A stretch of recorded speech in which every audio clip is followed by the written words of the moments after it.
রাজনীতির গুণগত মাত্রা বৃদ্ধি পেয়েছে। আগে এরকম ছিল, দুজন নেত্রী ছিলেন, শেখ হাসিনা, খালেদা জিয়া, কেউ কাউকে দেখতে পারত না। আজ নাগরিক ছাত্র ঐক্যের ৪১ সদস্য বিশিষ্ট কেন্দ্রীয় কমিটির অনুমোদন দেয়া হয়েছে। এতে মোহাম্মদ ফজলে রাব্বিকে আহ্বায়ক এবং তানভীর ইসলাম স্বাধীনকে সদস্য সচিব করা হয়েছে। পাশাপাশি গোলাম মোস্তফা সিনিয়র যুগ্ম আহ্বায়ক ও মুহিবুল্লাহ সিফাত সিনিয়র যুগ্ম সদস্য সচিব হিসেবে দায়িত্ব পেয়েছেন। আবার ২৪-এর মতো, জুলাই এবং আগস্টের মতো প্রতি বছর কি একটা করে উত্তর হবে?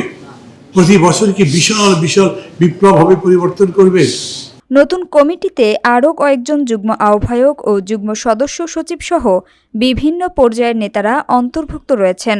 কমিটির অনুমোদনে স্বাক্ষর করেন নাগরিক ঐক্যের সভাপতি মাহমুদুর রহমান মান্না। নেতৃত্বের এই নতুন কাঠামোর মাধ্যমে সংগঠনের কার্যক্রম আরও গতিশীল হবে বলে প্রত্যাশা করা হচ্ছে। বিষয়বস্তুটা নির্বাচন করা হয়েছে খুবই সুন্দর। আগামী ছাত্র রাজনীতি কেমন হওয়া উচিত আপনারা কি মনে করেন? আবার একটা অভ্যুত্থান করবেন? আবার ২৪-এর মতো, জুলাই এবং আগস্টের মতো প্রতি বছর কি একটা করে অভ্যুত্থান হবে? প্রতি বছর কি বিশাল বিশাল বিপ্লব হবে, পরিবর্তন করবে? কিন্তু তারপরেও ছাত্র রাজনীতি আজকে প্রয়োজন। কেন? আমি আবারও সাঈদকে, মুগ্ধকে এবং আরও হাজার হাজার ছাত্র জনতাকে শ্রদ্ধার সাথে স্মরণ করছি।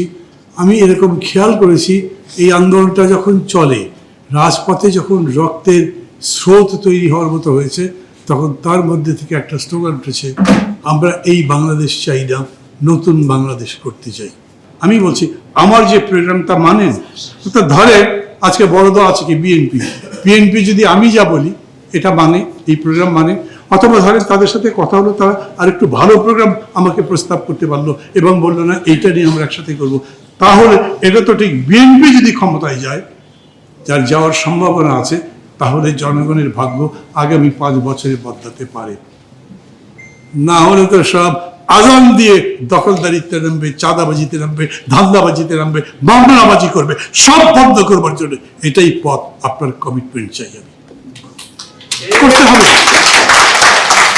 আবার দল বড় নয়, আমার অনেকগুলো মানুষ, আমি আপনাকে ঘেরাও করতে পারবো না, কিন্তু আমি এমন কথা বলছি যে কথার বিরুদ্ধে আপনার কথা নেই, যে কথাকে হ্যাঁ বলতে হবে আপনার। আর হ্যাঁ যদি না বলেন, তাহলে বাকি মানুষ আপনাকে না বলে দেবে।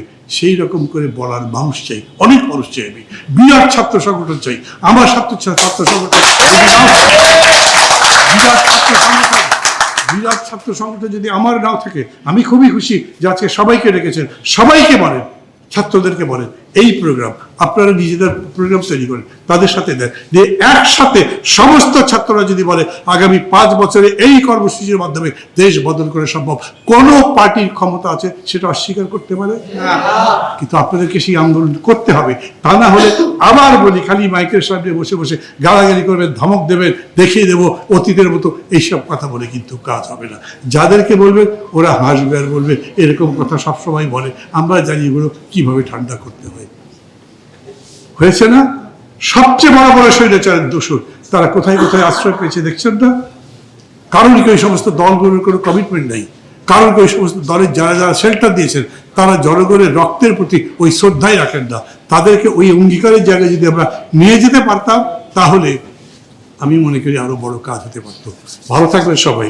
আমি খুব আশাবাদী। কেন জানি?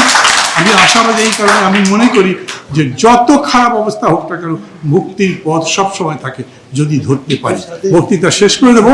একটা প্রশ্ন দিয়েছেন, হাদিকে হত্যার চেষ্টা সরকারের দায়? সরকারের খানিকটা দায়িত্ব আছে। অনেকেই কিন্তু বলেছিল এরকম ঘটনা ঘটতে পারে। একদম প্রত্যেকটা ক্যান্ডিডেটকে শেল্টার দেবে, আশ্রয় দেবে, তাদের নিরাপত্তা দেবে, এটা যদি সরকারে থাকেন তাহলে বুঝবেন এত ইজি না।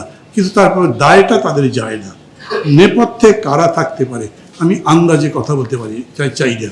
এরকম হয়েছে না অতীতে, কোনো কিছু ঘটলেই শেখ হাসিনা আগে বলতে বিএনপি জামাত করেছে, এইসব করতে চাই না। আমি না বুঝে বলতে চাই না, কিন্তু আপনার যদি কিছু মনে হয় আপনি ওর সাথে এক্সচেঞ্জ করতে পারেন। কিন্তু অযথা কাউকে ব্লেম করা, এটা হলে দেশে সুস্থ রাজনীতি প্রতিনিয়ত বিঘ্নিত থাকবে। অতএব